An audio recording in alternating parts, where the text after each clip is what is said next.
Thank you so much, and thank you, Jeffrey, for the introduction. And thank you for the opportunity to share about the sampling methods and the results from the California statewide study of people experiencing homelessness on behalf of the Benioff Homelessness and Housing Initiative with UC San Francisco and the Center for Vulnerable Populations.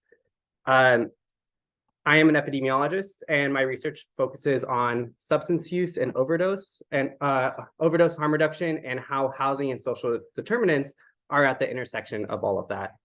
I have worked with various community organizations dedicated to harm reduction and homelessness services for over 7 years, and currently volunteer with the Homeless Youth Alliance in San Francisco.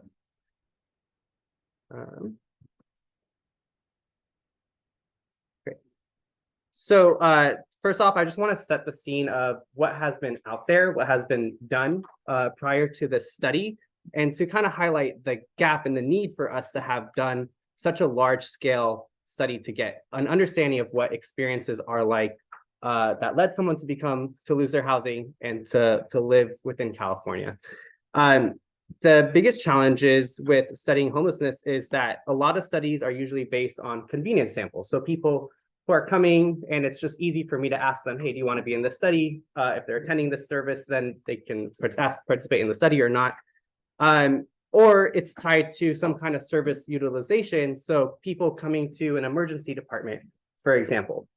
And these are sometimes the best studies that we have, but they also come with certain limitations or considerations. So for example, people who are attending an emergency department, we might see an overrepresentation of substance use or mental health or other health issues solely because those might be the issues that drove them to come to the emergency department in the first place. And so we're not going to be able to make claims or an understanding of what it's like for the larger population of people experiencing homelessness, especially across the state of California. The other source of data that we usually get are from these biannual point in time counts. And so, for example, in Los Angeles, it's called the Greater Los Angeles Homeless Count. And these surveys are great because they lead to consistency of knowing how many individuals are experiencing homelessness in the state. But they have some limitations, which is that we only collect very limited data. And each county has its different mode of reaching people or asking people these questions. And so, again, we have challenges with that representation of who's experiencing homelessness in California and what are their experiences like. And the last large-scale study that was done was in the 1990s, and this was done by the US Census Bureau. And this was also tied to service utilization, but it doesn't capture the changing dynamics of homelessness that we see today, which is this large increase in unsheltered homelessness. So to give you a scope of what California in this grand scheme of the US has the highest amount of individuals experiencing homelessness. There's about 171,000 people experiencing homelessness on a given night, which is that point in time count, which usually happens in January. And California makes up 30% of the total population of people experiencing homelessness across the nation, and 50% of the US's unsheltered population. So again, we set out to try to get a representative study of people experiencing homelessness in the state of California in order to understand their characteristics, what may have led them to lose their housing, the causes and consequences of experiencing homelessness, and also to identify the potential opportunities that could end or could have prevented someone from losing their housing. And while the study was conducted at the request of the California Health and Human Services Agency, we didn't receive funding from them, and so it allows some agency in how the study was able to be done. On a note of funding, it came from Benioff and the Benioff Homelessness and Housing Initiative, the California Healthcare Foundation, and the Blue Shield of California Foundation. And so in the next few slides, I'm going to talk a little bit about the methods. And the point that I just want to emphasize with this is to really get at the rigor that was done in order to reach and get this understanding of what experiences are across the state. And so in order to conduct this study, we recruited people experiencing homelessness from 8 counties within 8 regions of California. And we used venue-based sampling and respondent-driven sampling. And I'm going to talk about those in the next 2 slides. And people included were adults 18 years or older and currently experiencing homelessness per the federal definitions of homelessness. Most studies were completed in English or Spanish, but we also had interpreters in other languages available. So we had individuals for American Sign Language. So we were able to include those individuals as well. And we utilized community engaged practices. So we worked with 3 community advisory boards. One of them was the Lived Experience Advisory Board. And we partnered with county officials and community-based organizations so that we can, to help with the design of the study, but also to go out into the field and build trust and conversations with the individuals that were included in the study. So again, not going to spend too much time on this, but really just want to provide what we did to get that representative sample. And so our main sampling design was this multi-stage venue-based sampling. And what that is we randomized at 3 levels, at the county level, at the venue level, and at the individual level, so that we can get this probability that someone is included in the study that could be reflective or representative of the state. And so again, we broke California into 8 regions, and this is based off the geographic diversity of the state, but also loosely based around the California Air Resources Board. And then we sampled 1 county from each of these regions until we had 8 counties that were reflective of the demographics of the state and also the demographics of people experiencing homelessness across the state as well.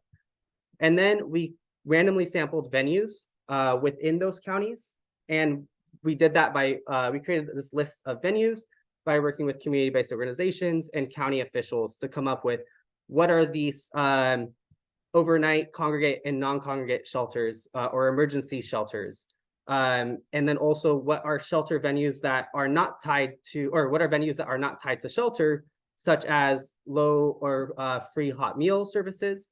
And then we also included encampments with at least 5 or more individuals living there. And then lastly, once we were at these venues, we randomly we had a randomization protocol to ask individuals if they want to participate in the survey. So all this randomization helps with being able to make a larger claim of what the representativeness of California is. And then as a supplement to this, we also we worked with our community partners to identify that there are going to be groups of people who are not going to be at these venues. And because they're not going to be at these venues, we need to try to find a way to reach them. And so we use this thing called respondent-driven sampling, and we identified 4 populations: farm workers and day laborers who may be working and be missed, domestic violence survivors, primarily because we couldn't get into domestic violence shelters. There's a lot of restrictions, and so we needed to use another way to try to reach this population. Transitional aged youth, and this is because they may be couch surfing or doubling up in units, and so they may not qualify federally as experiencing homelessness, but they very much are experiencing homelessness. And then the last group is the LGBTQ plus community.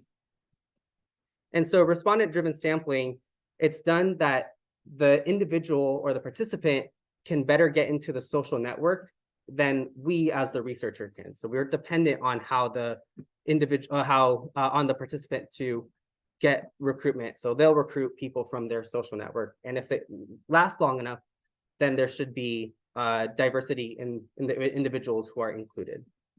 And then to make our design more flexible, we had physical and digital coupons, as well as in-person and telephone surveys. And then as a quick note, transitional aged youth, like I mentioned, may be experiencing homelessness in different ways than the federal definition.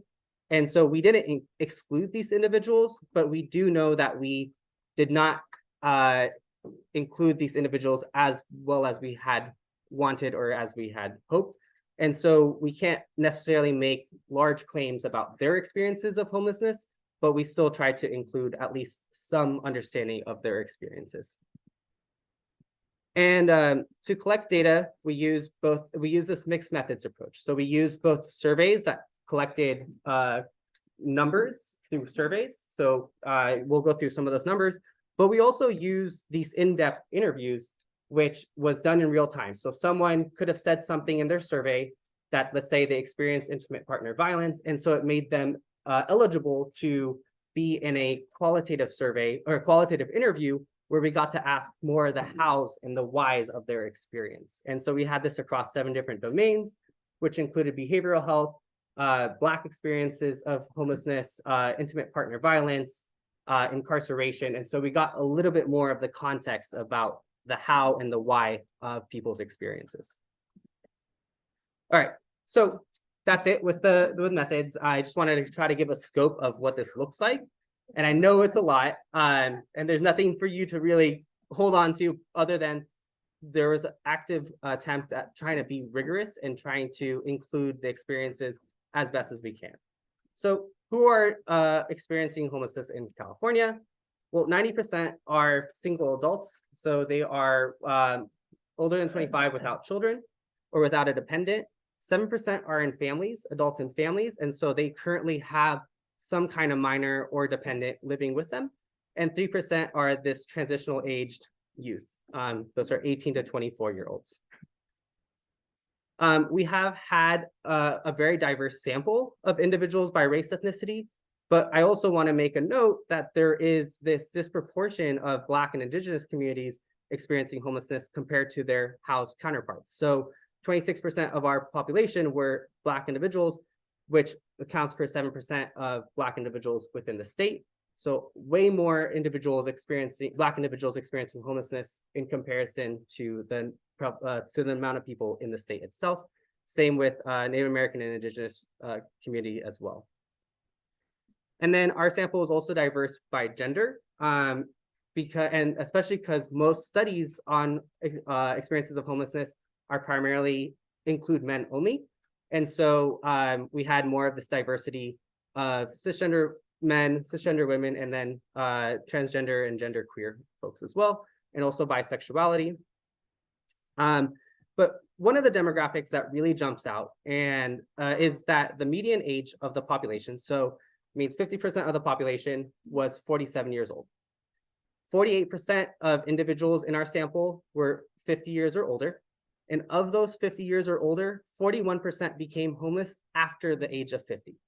So these are a population that should be protected by our safety nets. We have Social Security, we have Medicare, and other retirement plans, but yet these individuals are falling through the cracks, and they're a population that is continually growing within the state and across the US as well. Next, to talk through some of the characteristics or experiences. Half of the people in California experiencing homelessness have been unhoused for almost 2 years. And 36% were experiencing chronic homelessness. That means the federal definition is that people have been homeless for a year or more and also have some kind of disabling condition. And then contrary to a lot of myths about homelessness is most individuals were living in California when they lost their housing, and 75% were actually living in the county where they are currently homeless in. And so as an extra note, because maybe people moved in right before and lost their housing, but what we found is that the median housing, so most of the time that people were living was about 1 to 3 years in the state or in the county before they lost their housing. So they didn't just show up, they were living in the community, and then they lost their housing after some time. And so a lot of these individuals are Californians and neighbors who are losing their housing and living and experiencing homelessness. And so I want to share this quote from a participant, which talks a little bit more about these pathways that lead into homelessness. So we were going to get an apartment together, but he died last month. So now I can't pay the full rent, which is $700, $800 to start with. I can't pay that. I can't pay that much. It's a lot to pay PG&E and get groceries too. It's just not possible. So where were people living before they lost their housing? Half of the 49% were coming from non-leaseholder agreements. So that means that their name wasn't on the rent, their name wasn't on a house, but they were living with friends or family members before they lost their housing, followed by leaseholding individuals, so people who, again, were on the rent or had a mortgage before they lost their housing. And we see that there's very little eviction notice about eviction time. So it was about 5 days for the overall population. But when we break this out by non-leaseholders and leaseholders, we see that non-leaseholders had about a day before they were given the notice that they have to move out of their space and end up in another situation. The take home that I want to show with this slide is that people are expending nearly half of their income on housing. And then we also found that once someone loses their housing, they were not able to get another housing unit for the same price. Housing units now are going to be more expensive, and they're already paying more than 50% of their income to try to maintain housing. And that's not including the costs of groceries, other daily life that needs to also be added in as a consideration. And so for non-leaseholders, the primary reason why individuals lost their housing were interpersonal challenges. So these are such things as conflicts with the resident or the owner, or not wanting to impose on space. And then through our qualitative interviews, we also found out that these individuals were already experiencing some kind of economic hardship that was leading them to be these non-leaseholders. And in addition, now they're going to have these other primary reasons, which is that connection or challenges with the individuals that they're living with. Yeah, loss of income. And then that's especially important for people with leaseholding agreements. So again, these are the individuals with their name on the rental agreement or on mortgage. And so their primary reason was a loss of income or someone becoming sick or violence in the household. And these are the top 5 reasons in the report. We have the top 10 reasons, and we have a little bit more. So they're not going to add up to 100%, but these are the ones that are the most reported, the top 5 reasons at least. So again, to give context to these findings, one participant said, "The first thing I did was I cried because I couldn't believe that I was actually homeless. I was actually homeless for the first time ever. I always had a job. If I was unemployed, I was never unemployed for more than a month before finding another job. As time progressed, those things became harder." We also see that for re-entry from prisons and jails is that there's this very minimal utilization of services, so benefits or housing or healthcare services. And this could be another place that can be expanded on with policies, because these are individuals that we know where they're at before they lose housing. And so things can be done to try to reduce the flow of this group into homelessness as well. And then we asked participants about a hypothetical intervention that could have prevented their loss of housing, with most individuals saying that if they got $300 to $500 a month would have been sufficient to keep their housing. And then others, if they received a lump sum of $5,000 to $10,000, could have been sufficient for them to maintain their housing.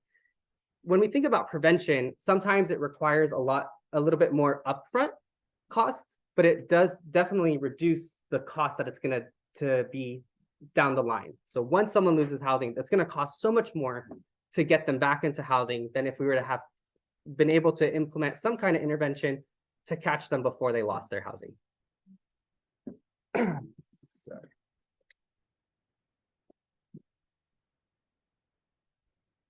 And so what are experiences like once someone is experiencing homelessness? Again, to start off with a quote, most of the time we're running around trying to figure out where we're going to sleep at night. We're not worried about going to the doctors or going to see someone or going to get help with our mental state. So most people spent most of their nights in the last 6 months unsheltered, either in a vehicle or unsheltered in a non-vehicle setting. So this can include tents or encampments or some other makeshift space for them to live in. And then taking a look at health experiences, 45% reported fair or poor health, which is much greater than what we see as the reports for the general US population. And 60% reported at least one chronic health condition. And so this is hypertension, cardiovascular disease, stroke, cancer, HIV/AIDS. This is just all of it together. And 34%, and we expect this to also be an underestimate because this was a known chronic condition. So if they're not going to the doctor, they may not even know that they have these conditions in the first place. And then 34% were reporting at least one difficulty with activities of daily living. And so activities of daily living are a measure for looking at disability. And to break this down by age, over 20% of individuals under the age of 40 were reporting at least one difficulty with activity of daily living. And so individuals experiencing homelessness are experiencing disability at a much earlier onset compared to the general population. And then of those assigned female at birth and under the age of 45, 26% were pregnant at some point, and 8% were pregnant at the time of the survey.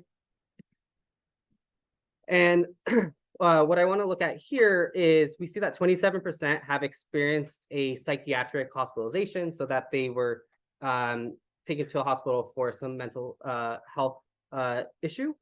But almost half of these hospitalizations occurred once someone was already experiencing homelessness.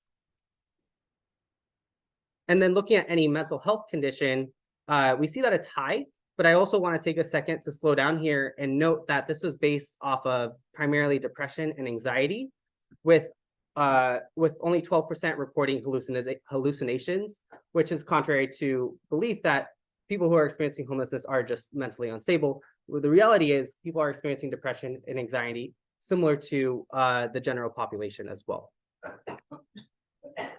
And then of those who reported a mental health symptom, 24% were actually receiving counseling or medication. And so this is showing that there is a disconnect in those who could benefit from mental health services that are not able to get it. And then when we look at substance use, we see that regular use or use of use 3 or more times a week was reported by 35% of individuals, and this was primarily driven by methamphetamine use. Additionally, individuals who reported opioid use were also using methamphetamine, so only 1% of people were using opioids only. That's important for consideration for treatment that we have. A lot of treatment that we have is dedicated to opioids, but there is more limited treatment for methamphetamine use. And 11% of individuals experienced a non-fatal overdose at least once during their current episode. And this was driven by using multiple substances or with methamphetamine use. And this is in line with the increase of drug contamination with fentanyl.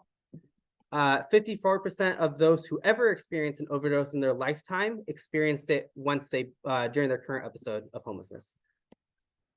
20% currently carry naloxone or Narcan, which is a medication for overdose reversal. And this highlights a greater need for implementation of harm reduction services to be for this population. And so people believe that substance use is the cause of homelessness, but for many it is a way to cope with homelessness or to stay up at night to protect themselves or their property, which is a common theme that we see, especially with methamphetamine use. So one participant said, I started, I guess you could say, using when I became homeless, meth. I would use it to stay awake at night. So it's not like I would need it need a fix in the daytime or nothing else. 48% of individuals reported either a drug use or some more severe mental health condition. And most of this is driven by drug use. And so these individuals may need a little bit more extra support with rehousing and services for that. But I also want to note that over half of individuals do not note any challenges with substance use or mental health. And so this is, again, a contrary to belief that everyone who's experiencing homelessness is using drugs or has a severe mental health that makes it harder for them to be rehoused. So were people there being counted twice or just once in those previous? These are all individual. We're So if there's drug use. Yeah. And is it alcohol? and hallucination Yes, and. it could be one Yeah. person that has all of that.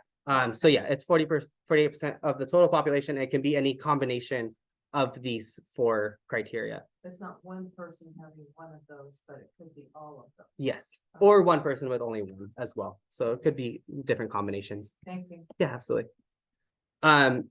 And then one other thing I want to note is that even when individuals want treatment for substance use, there are a lot of barriers to accessing that care. So 21% who reported any drug or alcohol use currently reported that they wanted treatment, but were unable to receive treatment.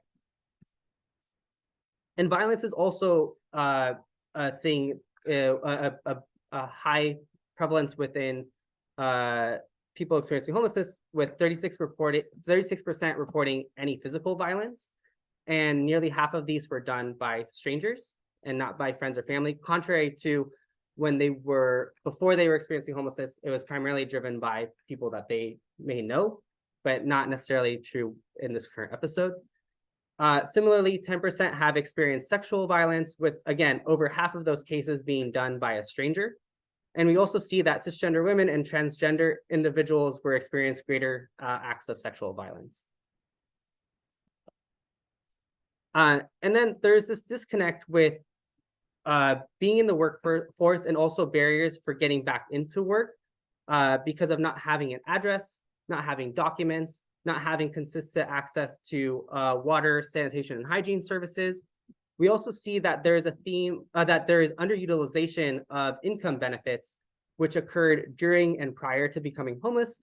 And there are a fair amount of government income benefits in the US and California, but in this study and in other studies and other literature, we have seen that only a small proportion of those who are eligible for these services are actually utilizing these services. So another place for intervention is to have better navigation for people to find out what these services are, how to use them. It's challenging. If you ever go onto a government website and try to access or learn anything or figure out how to navigate through, it is so hard.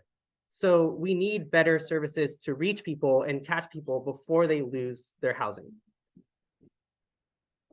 And then the common myth is that people don't want to be housed, and that is not something that we saw in our data. Instead, we saw that the biggest barrier was affordable housing. So 89% identified that housing costs are a barrier to housing. We also see that there's other barriers, such as lack of necessary documentation. And again, if you're living in a space and there's an encampment suite and everything in your tent has been removed, you may also lose those documents. And if you don't have those documents, you can't apply or get access to housing in a way that you could otherwise. We also see that wait lists are too long, so people are trying but are unable to get housing. Discrimination and also carceral or eviction histories make it hard to get back on an application list. Sorry, I can leave that for you if you like. And then less than half of people experiencing homelessness have received assistance in finding housing, with only a quarter reporting more frequent support. And so from one participant, they mentioned there's just not enough resources out there for people who want to get out of being unhoused. You kind of just seem like you're stuck there. Even if you're trying to get a job, like, you have to have an address. And if you don't have an address, you can't get a job. And if you can't get a job, you can't stop being unhoused. And again, we asked participants a hypothetical intervention that could help them to return into housing. So if you were to receive this, would this help you to get back into housing? And so respondents noted that a monetary support or navigation interventions can really be helpful in getting back and re-entering or returning to housing. So some study methods take home that I want to emphasize here is, again, this is the largest study or largest study of homelessness conducted in California, and the first large-scale representative study that is not tied to service utilization. We went into the field, we met people where they were at their bedside, at their tent side, in order to recruit people, and didn't just depend on people who are coming to an emergency department or people who are coming to people who are in shelters. And I like to use this bathtub example when we think about public health or when we think about health. And if we can imagine that we have this bathtub that is full of water, this is going to be the number of people who are currently experiencing homelessness. And we have a faucet that adds water into this bathtub, which is people who are entering homelessness or losing their housing. And if we have a drain, and this is people exiting homelessness. But what we see is that few people are able to exit homelessness. And there are many more people who are continually losing their housing, losing income, and ending up homeless. And so when we think of this bathtub example, it's just getting more and more full, and the challenge is becoming bigger and bigger. And so we have to be able to address homelessness through prevention and getting people into housing simultaneously. We have to turn off the faucet while also allowing people to exit and re-enter into housing so that they can exit homelessness. And so that's why we need this large-scale representative study to understand, again, what these experiences are and what are some policy recommendations that we can put forward to the state and to counties that are evidence-based recommendations. And so for me, what makes this study so exciting is that there is this expansive effort to meet people where they're at and conduct interviews at their bedside, but we also utilize these various community engaged practices, such as having community advisory boards with people with lived experiences. We built trust with participants through community-based organizations and community-based partners who went in the field with us and helped build that trust. And we continue to work with individuals from the Lived Experience Advisory Board with writing reports, writing academic papers, and a lot of these individuals are even speaking on radio shows, on news shows, or in newspapers as well. And then we utilize this mixed method study where we collected quantitative, the numbers, as well as the qualitative, the interviews, the stories at the same time from similar participants. We had 3,200 individuals from the quantitative side, and then 365 individuals from the interview side who shared their stories, who shared their context. And that's, from a research standpoint, is a huge number. That's a huge undertaking to be able to go in and have this number of individuals included. And so I have 2 slides left, but just want to talk about high-level recommendations, and I can go into these further. But first is we need to increase access to affordable housing options. We also need to expand targeted prevention. So again, catching people before they lose their housing. We need to provide support to match behavioral health needs. Again, methamphetamine use is high, so we need things to address methamphetamine and not necessarily opioids and opioids alone. We need to increase household incomes because the housing costs are going up, and if people can't afford housing, they will not be able to retain housing.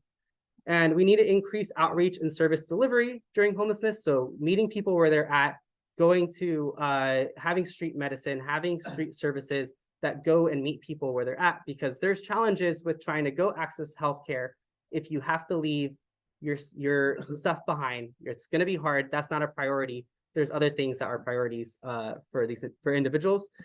And we also need to embed a racial equity approach in our health system and service delivery. Again, we see a drastic inequity in experiences with homelessness for Black individuals, with Indigenous groups as well. And so, and also barriers for people to access housing. There's reports of discrimination with being able to access housing. And so to conclude here, homelessness is related to a lack of deep, affordable housing. It's an aging population in poor health. There's experiences of homelessness is filled with violence and despair. And ending homelessness will require sustained efforts to address root causes. What are the big things that are actually leading people to lose their housing, and not just focus on symptoms such as substance use or mental health, because these are things that become exacerbated or become a greater challenge once someone loses their housing. And with that, I want to acknowledge our incredible team. We had hundreds of individuals who were helping us to go into the field and contributed to this effort, with a special shout out to our field team, our study participants themselves who trusted us with their stories, their deeply personal stories, and then to our funders as well. And here's an information slide. It's also on the handouts. So if you like to look at the full report, it's on the Benioff Homelessness and Housing Initiative with UCSF. We have a full report that looks at all these numbers, an executive summary, as well as the full 90-page report. It's a long one, but there's a lot of information, which I tried to summarize here as well. With that, I'd like to say thank you. Okay. We're gonna have time. I was not prepared to come up and talk to you all right now, so thank you, Jeffrey. So I'm Jane Walter, I'm the co-executive director of the OHI. Prior to taking on this position a couple years ago, I served as a case manager in the Community Assistance Program Office, which is where our organization does all of our direct services for the low-income community in Ojai, which also includes our unhoused population. So I've been doing this work for close to 7 years. I now manage the case managers who are in the Community Assistance Program Office. So I am not the direct service provider anymore, but I talk about it a lot. So I'm happy if anyone has questions about Ojai. I of course sat in the back of your presentation and shook my head the entire time because so much of this is what we know, doing the work that we do. And I think that often the community at large doesn't quite realize. And of course, the irony of like the top saying we need affordable housing, right? And so that's the piece, you know, that's really difficult here in Ojai. It's just the access to housing. But I really did appreciate, and I think want to emphasize the point regarding like the best we can do here is to prevent homelessness, because we know that once someone enters homelessness, it is so difficult. And specifically the point you made about like you're not going to be able to find housing that's probably even equal or within 10% of what you were paying before when you lost your housing. So it's really, really scary for people who are approaching homelessness in Ojai. And that's partially what our organization exists to support, both those who are housing insecure and those who are unhoused. Thank you. Yeah. Stay up here. Okay, I've got a few questions and I'll read them and that you respond. This is from one of our, you can stand. You're gonna have to answer this later. Okay, Oh, you can do that. What do I say? No, don't worry about it.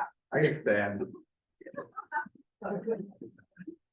Okay, I'm gonna read the question. So we have one from one of our most long-standing affordable housing advocates, Mr. Bill Miley.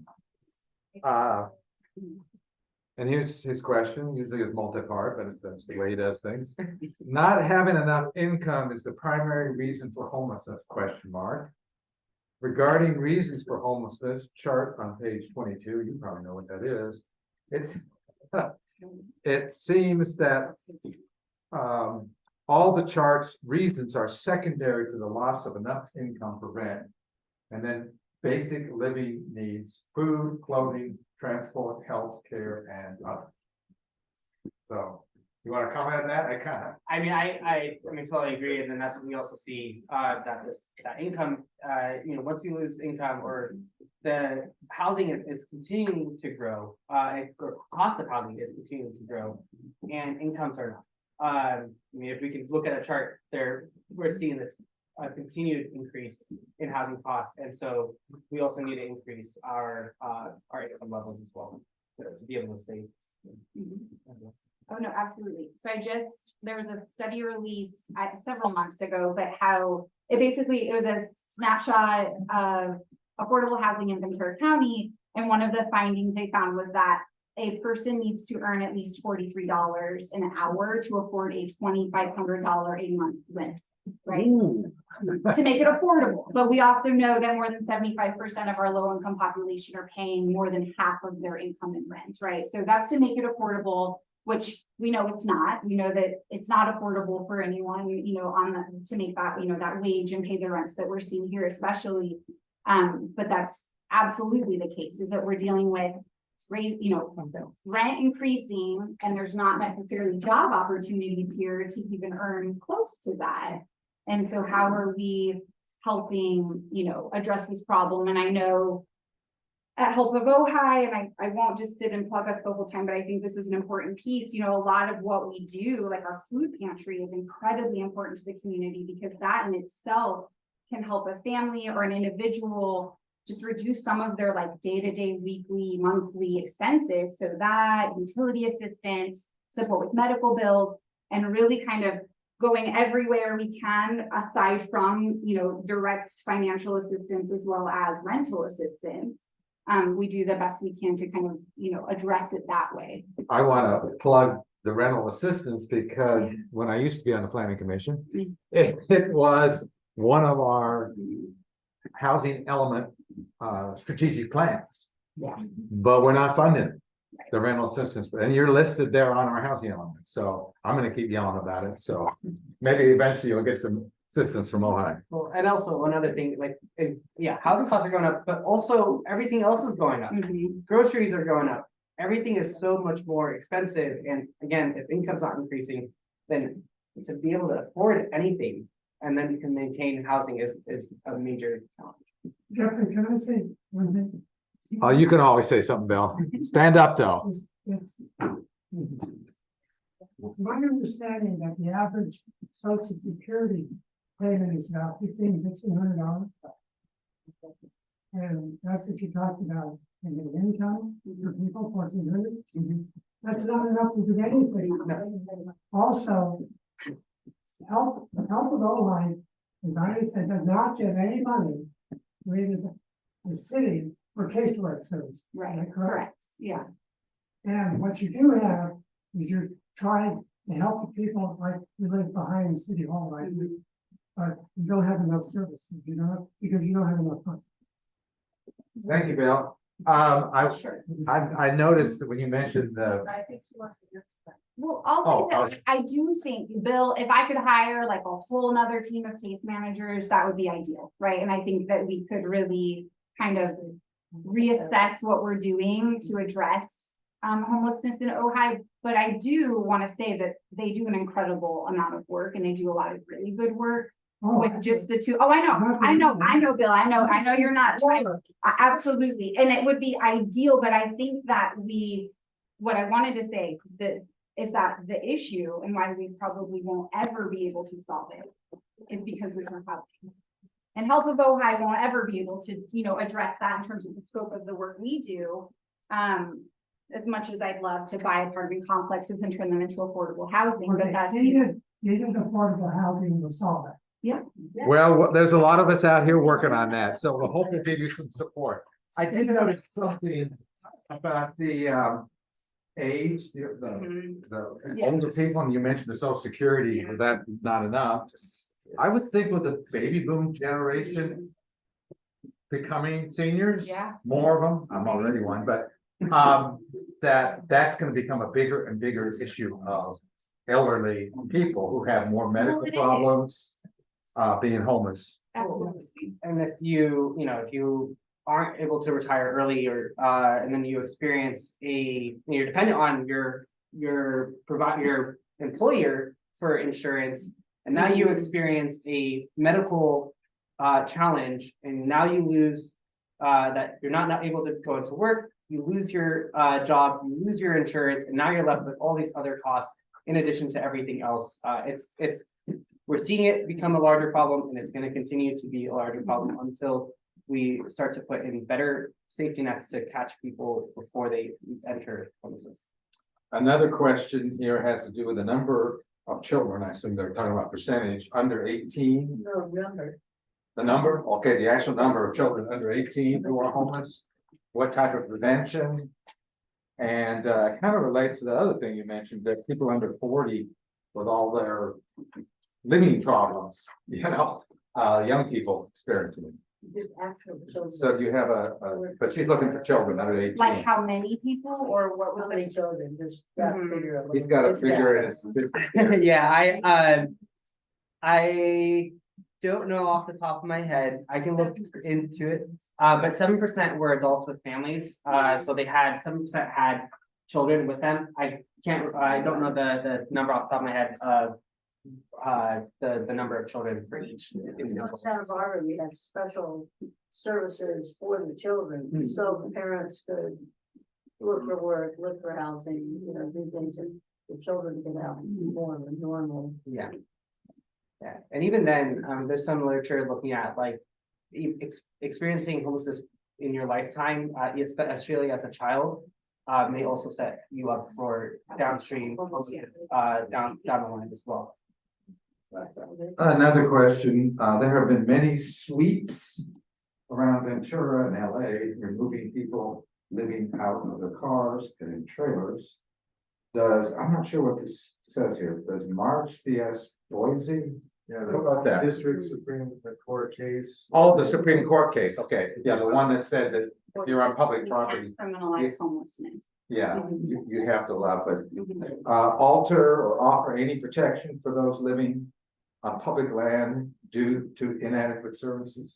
We actually have public land right next to us. Okay, I wanna make sure I understand the question. Well, So I think, Well, are you talking Like about in a a- case giving people the right to stay on public land unless there's a?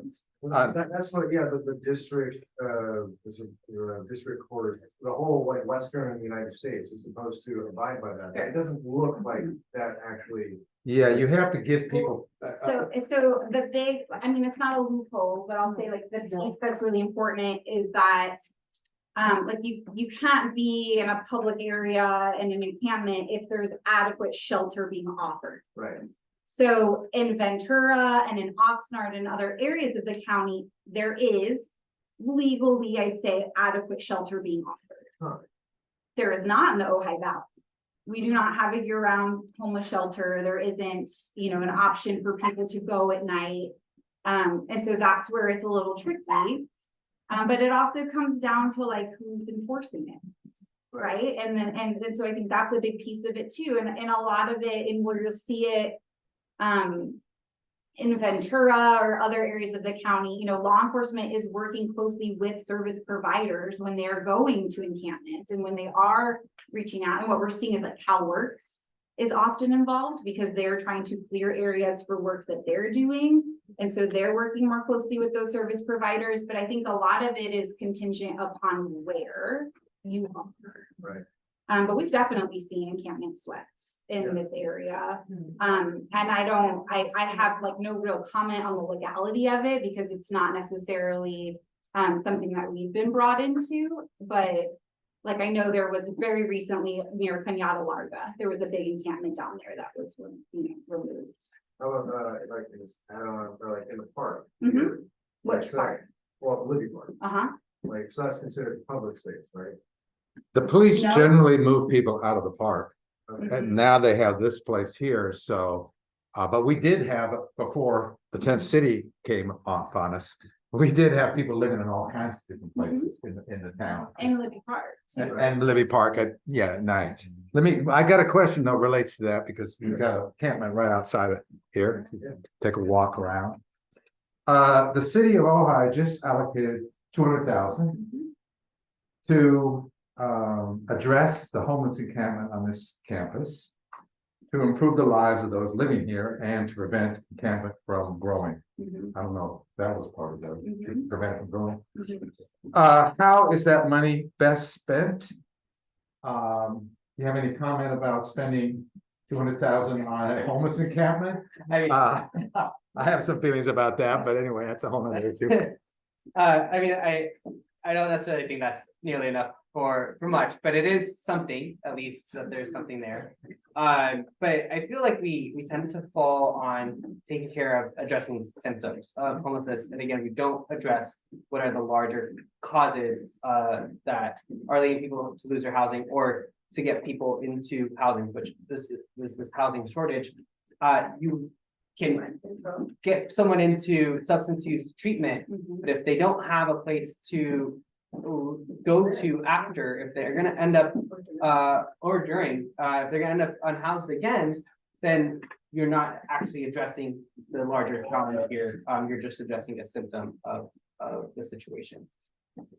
I think it's important to clarify a little bit of what that money was used for. Sure, go ahead. So it was not, and I think it was, and I was at the city council meeting when this happened, and I spoke with this, the interim city manager beforehand, and I think it's important, I don't know how every dollar of that has been spent yet, but my understanding was that it was a request for that funding to hire someone to address and work on what is happening with the encampment. So it wasn't, here's 200,000 spent, it's done. It was, I think, meant to be a multi-year funding for that position. And I mean, sure, like, what could we do with $200,000? A lot, right? But I also think that what's happening, right now needs to be addressed. And to your point, exactly, I think Ojai has found itself, we've been saying forever, like, we need rental assistance to prevent homelessness. We need to stop it before it happens.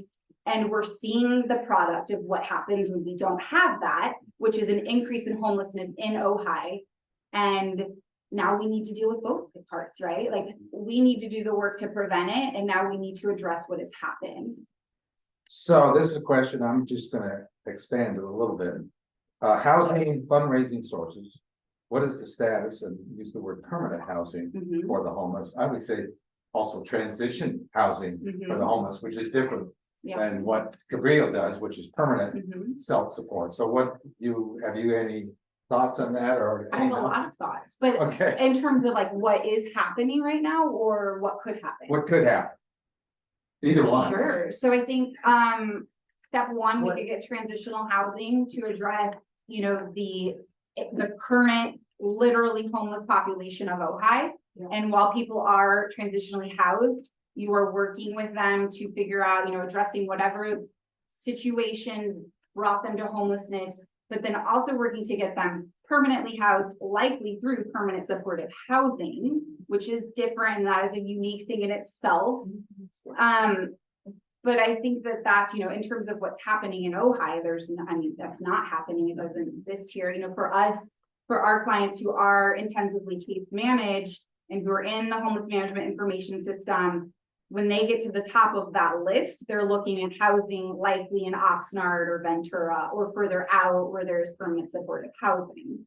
So it doesn't exist in Ojai currently. It's going to Miramar. Yeah, but I don't know how much of that is actually permanent supportive housing, so that there will be units to actually support 23 out of 49. our permanent supportive housing. Other for low income people would be home. Yeah, but that'll take a few years to get Sure.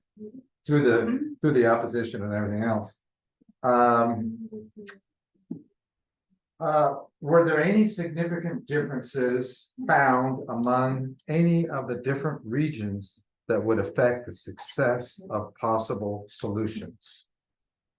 Across the different counties and regions. Well, you got San Francisco region, you got the coast, which we are, I guess, from Los Angeles, Yeah. and then you got the interior valleys and that sort of thing. So I will say a limitation with this is because of the sampling method, the weights that we do to be able to look at do the analysis and the statistics, we're not necessarily able to look at one county's experience in particular.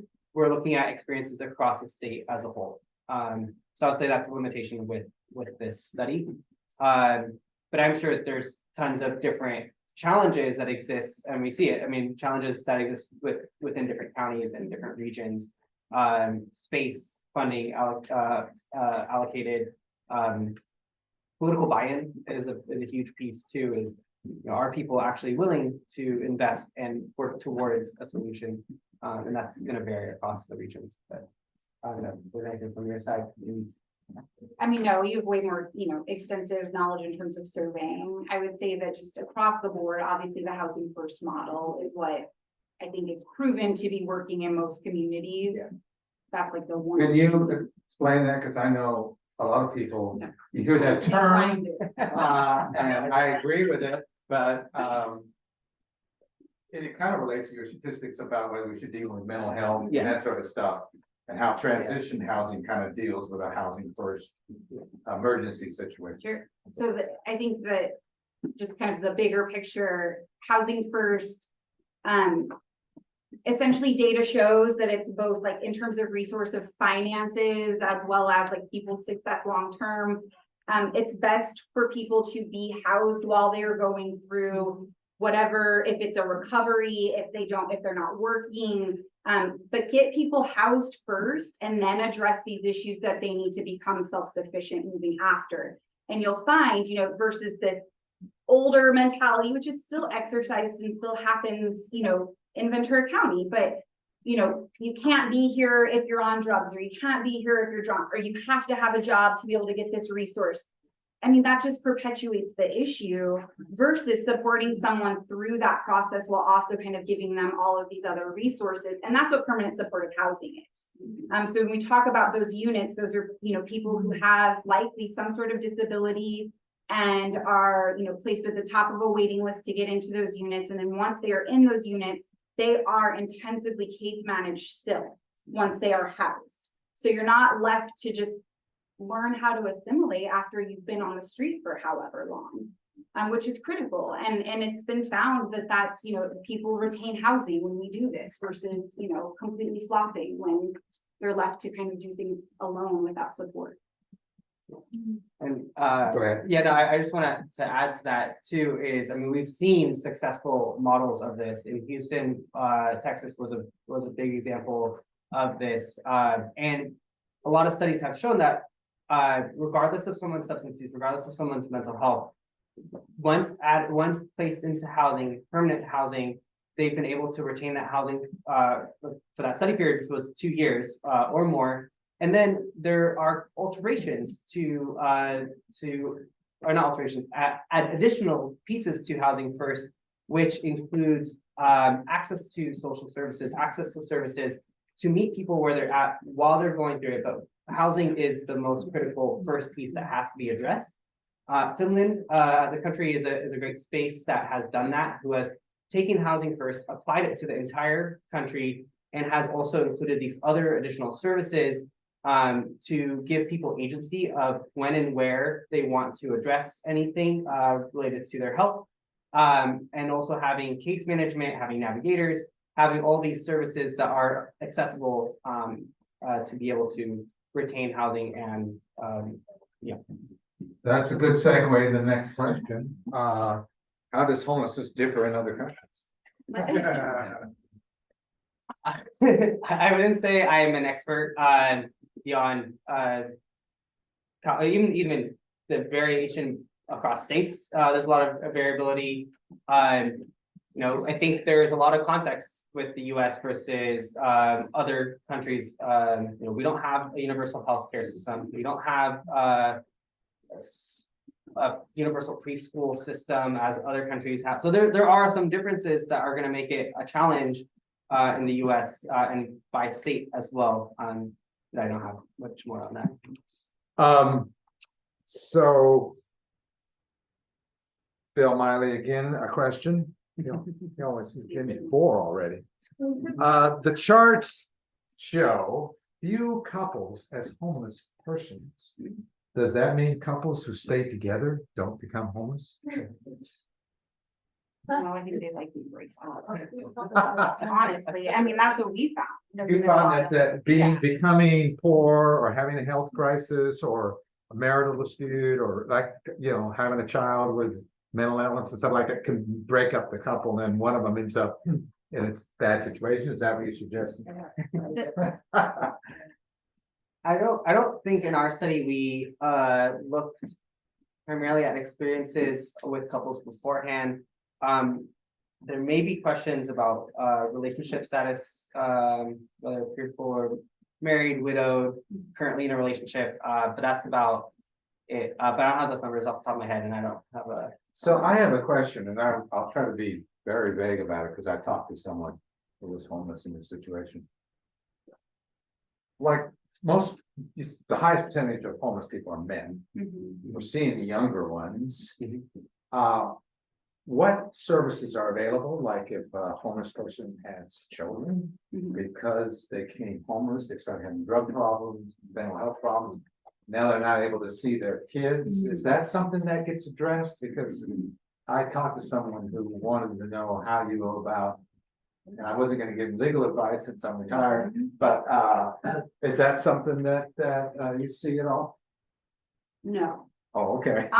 Because I would also say that the majority of unhoused clients that we have are women.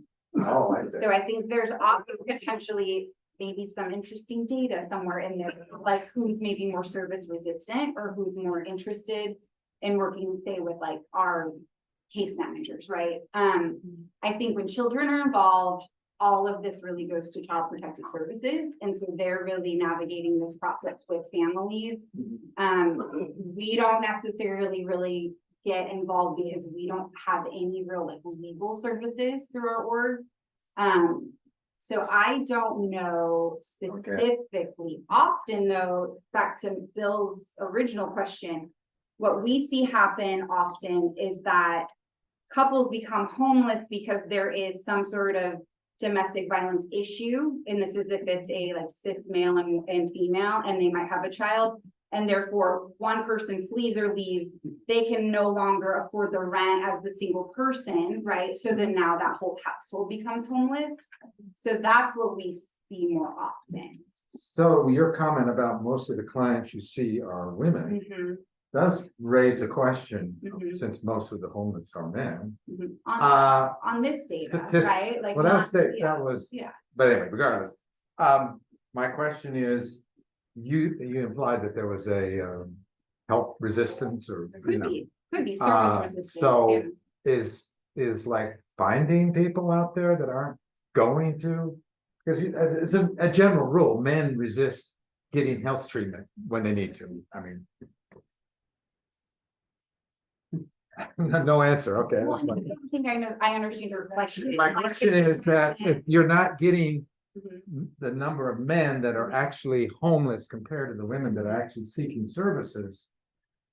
I don't think that data represents homelessness in Ohio, is Okay. what I'm saying. Okay. Yeah, I don't think that that's necessarily true for where we are. Yeah, But I also think that there is, the largest demographic of our unhoused population that we case manage, so people who are coming to our office to work with our case managers, et cetera, are women over the age of 65.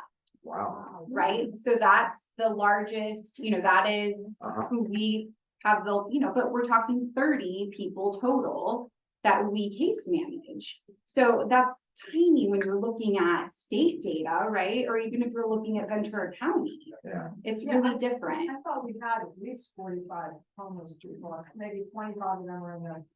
So no, you're right. So the point in So the point in time, so the census that happened, the homeless count that happens in January, I think last year was like 45 people. We know that data is not always accurate, that it's likely more, right? That it's likely more than that. And so what I often speak of is the number of people that our case managers are working with directly. So the people who are, because that's who's getting enrolled into like the county-based services, right? So that's why people you're not reaching. yes, absolutely. Or who don't want our service. How big that Mhm, is. absolutely, yeah. And there's absolutely people who don't want to work with us, right? I mean, that's completely normal, I'd say, in terms of the service work. But absolutely, I think that, it's estimated, I think 25 people are in the encampment. We know that they're not all seeking services from Help of Ojai. We know that. So I think when you consider, factor that in, and then we also know that there are, probably at least 10 households who are living in vehicles. The numbers start to go up really quickly. And we're also talking Ojai Valley, right? So for us, that's like East End to Casino Springs. So we know there's way more, because we also know that there's far more people who are living in uninhabitable structures as well.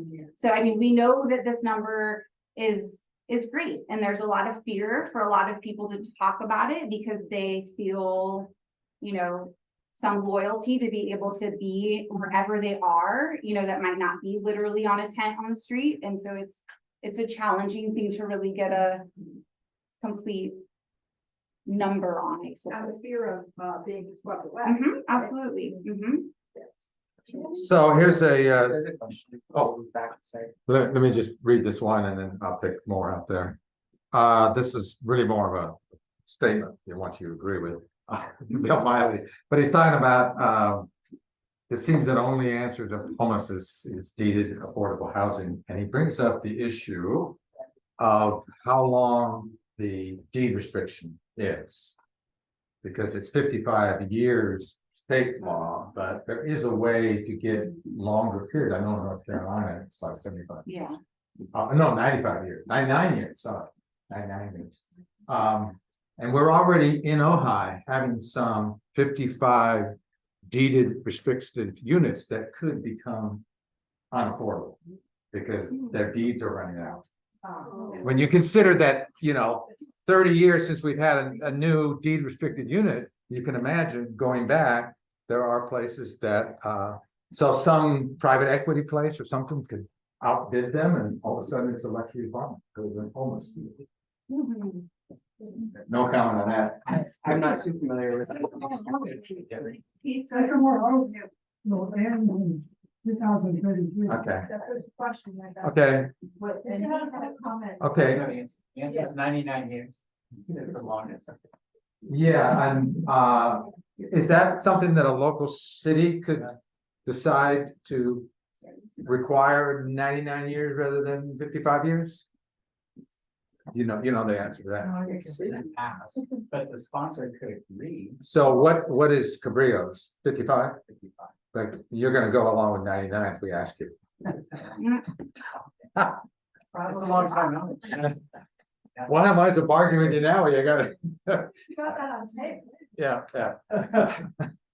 Go I ahead. know in Los Angeles, there was a very interesting program that had the chronically homeless women. And I mean, really chronically, and what they did is there was no, there were a couple of rules, very simple. No drinking on the premises, I guess, or using, but otherwise, no other rules. They stayed as long as, there was no time limit, there's no 30 days out, 90 days. And they just built trust. And eventually, they'll ask for a service. And usually it was dental. Yeah. So my question is, are there dentists, are there professionals who would provide in Ojai? I know there's eye doctors that Yeah. provide. What's that national group physicians or something, we can use a local one like that. Go ahead. So that's actually, I've seen several needs assessments happen in Ventura County where dental assistance is one of the top health specific areas that need. No, it's just the survey, right? But so Help of Ojai, we work we have two programs. We have a vision and a dental program in which we work with other organizations, stakeholders in the community. And so for the dental program, this was all coordinated through the Ojai Presbyterian Church. So they worked with, I think it's like 5 dentists in the valley. And I actually think one might be in Ventura, and it's a super specific type of dental work they do, where they will cover like X amount of dollars of whatever procedure it is a person needs. It's not, I would say like I have concerns, I guess, as a service provider in terms of getting people connected, because I think it's difficult. Like you have to still navigate a lot of things in order to actually get the work done. But I think at the end of the day, it does pay for or offer a significant financial contribution towards work people might need. I will also say that one thing we see over and over and over again, especially with older adults, are people who have fallen victim of predatory credit scams for dental work specifically. So people who need maybe like very intensive work done and they can't afford it. And so they're told like, you can get this credit card or whatever. And now they own like literally tens of thousands of dollars that they're still paying as like 75, 80-year-old people. So it's definitely a need. And I will say that program is wonderful in that, like, so we essentially serve as the fielding agency. So the family or the individual comes to help with OHI, they meet with a case manager, we assess need, which likely is looking at your financial household size, kind of all the things. And then we say like to OHI Presbyterian Church, approved, like please move forward, right? And then they have to get into the dentist, go see the dentist, see all the work. So it's one of those things where I wish that we could have a dentist come to our office and just be there and be available when things are happening. And that does, you know, Salvation Army does that, Community Action Ventura County does that. We don't necessarily have that yet. I don't know. I say that I don't know how many people would actually come to do it. It just seems like it would be a little less, you know, of a barrier for people that way. But it does definitely help. And for years, we knew that was a need, right? Like we knew when people would come. Curious if that would be Yeah. what they would ask for. Mhm. No, it's a really significant, because there's a huge gap there. So going back to healthcare, there's a really big gap when it comes to dental services for anyone. I mean, Right. even someone on private insurance it's a hassle. Well, there is a there's a medical dentist in Ohio, because I go to, Mhm. and my understanding is you can walk into the office and, request for services and apply for a medical dental health right there. Yeah. You know, so there's a, community health, clinic in Mhm. Ohio that's medical, Yeah. and you can walk in and get services and apply, if you're not already on medical, apply right there. Well, and I don't want to get too much into the weeds about it, but I will also say that it's to qualify for Medi-Cal is so significantly low, especially for families, that a lot don't qualify. So they're left having to still pay out of pocket because they maybe don't qualify for Medi-Cal. And so then you have this kind of group of people who maybe don't qualify for that necessarily, but still are lower income or kind of lower middle, or have extreme bills that make it difficult for them to pay for certain things. So it's, you know, it's why case management is so Well, you important. know, actually, the dental thing is probably true for all even middle class people. I mean, I had to have a tooth taken out of the place, $8,000. Yeah. I mean, who has that kind of money? You know, Exactly. retired, like we were, you know. Exactly. So here's a comment. Since Ojai Valley News ran an article on the City Hall campus, we now have 10 new persons that have moved in. I don't know if that's a comment about the news article, or we shouldn't advertise it, or what, but anyway, it is an interesting thing. You can comment on this. We had, because I've talked to a lot of the people here, they were homeless in the area, someplace, either Ventura or someplace, or here.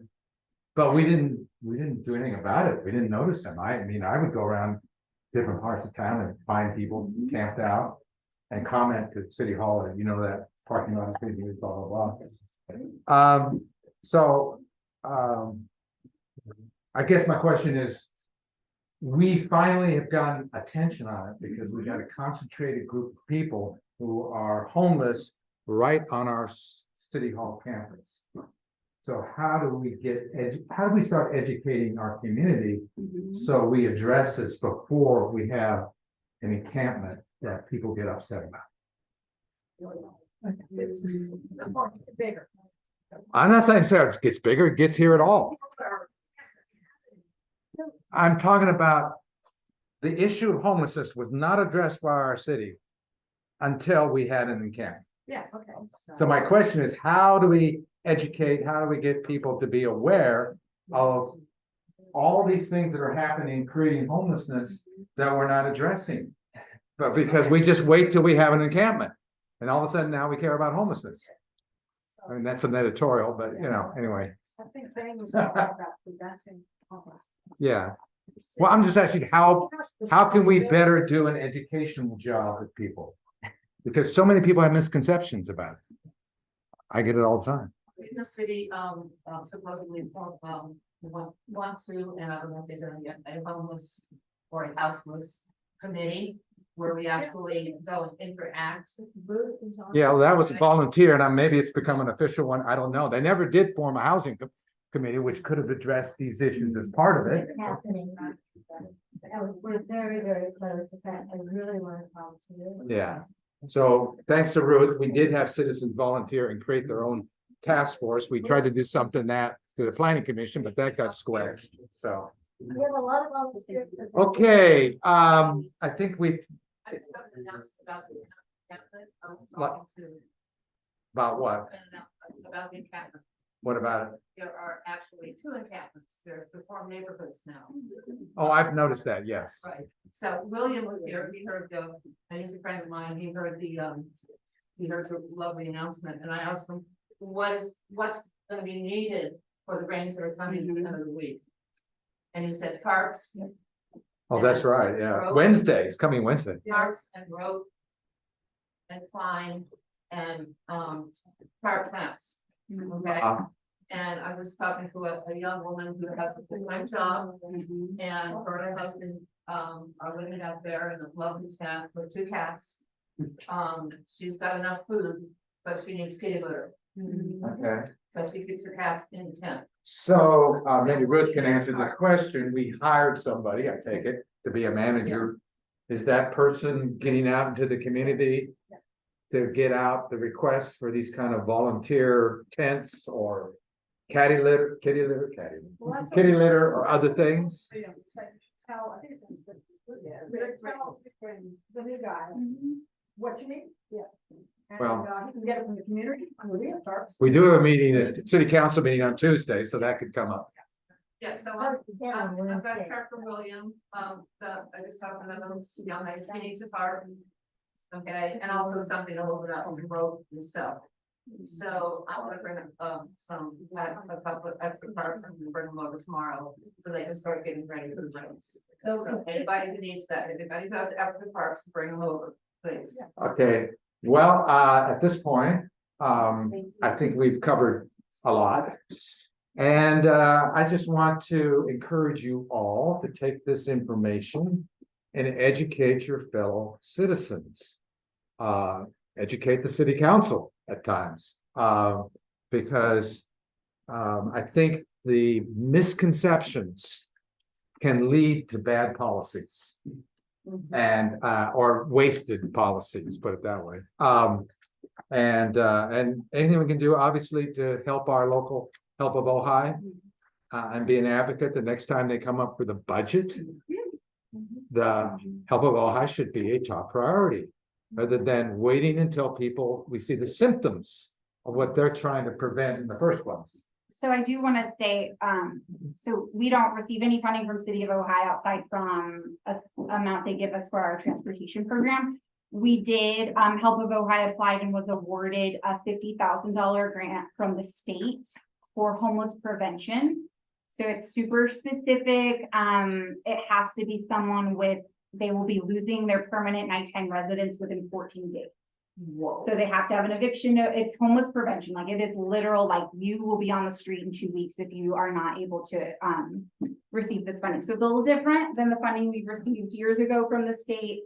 It's $50,000. So we're talking maybe a handful of households, but that was something that we recently signed the contract, received, we're working towards. So I would like So we're you all, happy about because I've spoken how many times for the city council on this issue, Yes. they need to be matching help of Ojai in these, because these are homeless prevention money.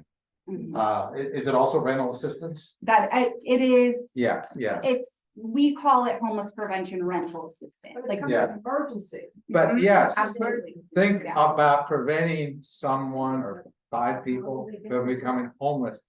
Not only what it does for their lives, and their kids' lives, and their families' lives.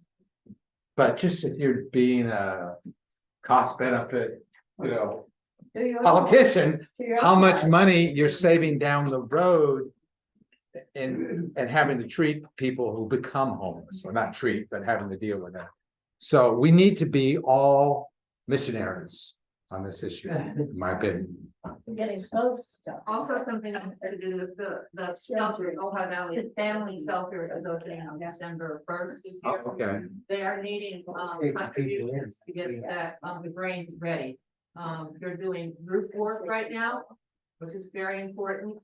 And they need a lot of donations right now. They're low on donations. And the board is all volunteer. It's an all volunteer board, and it is the shelter for the winter. So if anybody over here needs a ride to a shelter to have a warm place to sleep at night, it's only overnight, and then in the morning you have to leave. It's a hot meal. Right, it's a hot meal and they have shower every. That's the day. one that used to be in the churches? Yes. Yes.